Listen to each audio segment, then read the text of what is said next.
Hello, and welcome to Talk to Tony Wilson. But before I get started, I have a side note. This past weekend, my husband and I celebrated 22 wonderful years together. And I just want to thank you all for your well wishes, your text messages, your phone calls, your likes and hearts on Facebook. We are so blessed to have great family and friends like you all. And together, the both of us just want to tell you all thank you so much for helping us celebrate our 22 beautiful years. So I'll start again. Welcome everyone to Talk to Tony Wilson. A couple weeks ago, we talked about the chain of infection and what we can do to prevent spreading infections like COVID-19 from one person to another. And I left you all with a question of what your thoughts were. And you all gave some wonderful answers, most of which included the social distancing, hand washing, facial covering, and staying at home when you're not feeling well. But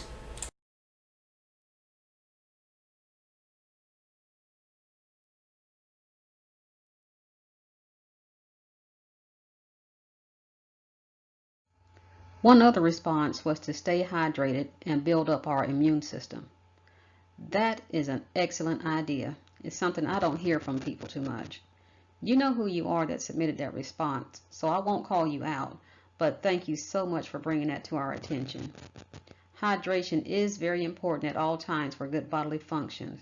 Water helps transport nutrients to our body organs, such as the heart, the lung, the liver, eyes, stomach, to the cells and body tissue. Also, water helps remove waste from our bodies. So keeping well hydrated is a way to help build up our immune system. Talking about the immune system brings me to the subject for today.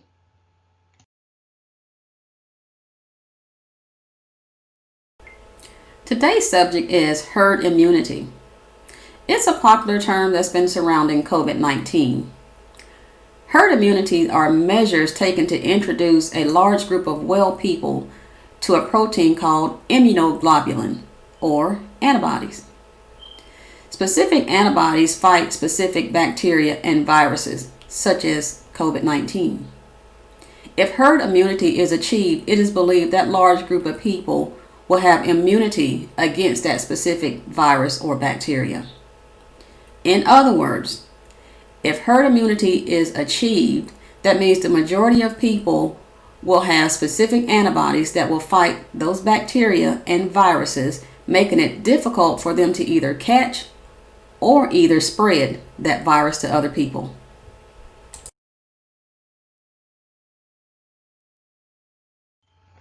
Herd immunity can be reached in two different ways, through exposure and vaccination. Through exposure, we purposely bring groups of people together to expose them to known infections, such as COVID-19. Heard of the COVID-19 party? The goal of this gathering is to intentionally spread the infection from one person to another, infecting as many as possible. After the exposure, the intent is for the body to produce antibodies to fight the infection and create immunity, hopefully.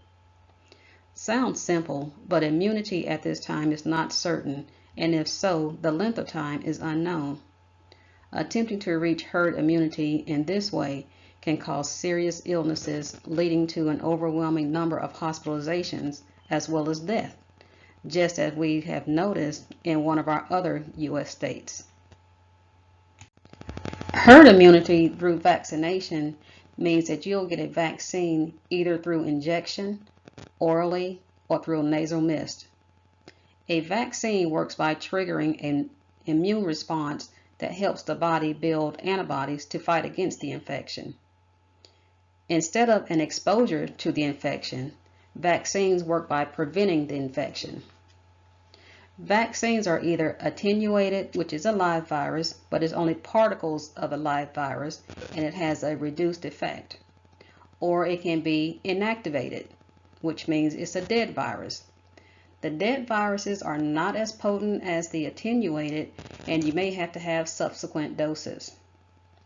Some of the common vaccines are the chickenpox vaccine, the diphtheria, tetanus, and pertussis, the hepatitis B, the human papilloma, the measles, mumps, rubella vaccine, the flu shot, pneumonia shot, and the polio vaccine.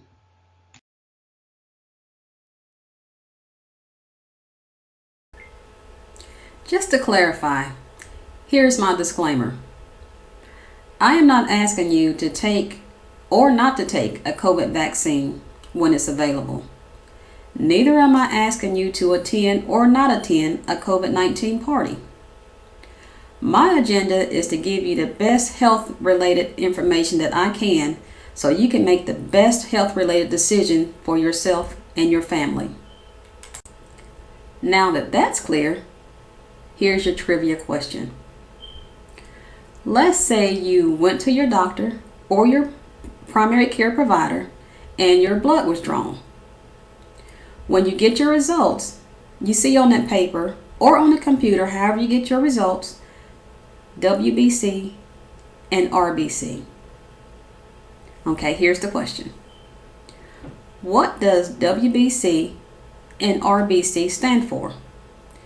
And if elevated, which one of those signify that you could possibly have an infection? Got it? Okay. Well, give me your answers to that. Put a response to Facebook or my YouTube channel or even on Messenger. Either way is fine with me. Alrighty. Well, this concludes another Talk to Tony Wilson. And to all I will say, have a great day.